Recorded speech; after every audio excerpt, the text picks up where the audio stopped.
এই লোকটা একজন কিলার এবং সে ফ্রান্সের প্রেসিডেন্টকে মারার কন্টাক্ট পেয়েছে। লোকটা রশির সাহায্যে তার রাইফেল বেঁধে দেয়। এরপর সে তার স্নাইপার রাইফেলের সাহায্যে 250 মিটার দূর একটা তরমুজের গায়ে নিশানা লাগায়। তবে সে তরমুজের কেন্দ্র থেকে 5 সেন্টিমিটার দূরে নিশানা লাগিয়েছিল।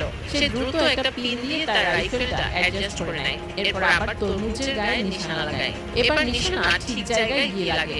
এরপর সে তার গুলি বের করে আর সাবধানে সেটা লোড করে নেয়। এরপর সে তার বন্দুক দিয়ে নিশানা করে আর এক গুলিতেই তরমুজ ফেটে যায়। বন্দুকটি ভালোভাবে পরীক্ষা করার পর কিলার ফ্রান্সের এক শহরে গিয়ে পৌঁছায়। সে 21 তারিখে ফ্রান্সের রাষ্ট্রপতিকে খুন করার প্ল্যান করে। সেখানে পৌঁছে সে স্নাইপার বন্দুকটি সেট করার উপযুক্ত ও সুরক্ষিত জায়গা খুঁজতে শুরু করে। তার নজর হোটেলের ছাদের উপর গিয়ে পড়ে। ওই জায়গাটা তার জন্য সবচাইতে সুরক্ষিত ছিল। স্নাইপার সেট করার জায়গা খোঁজার পর সে মার্কেটে যায় আর রাস্তার পাশ থেকে একটা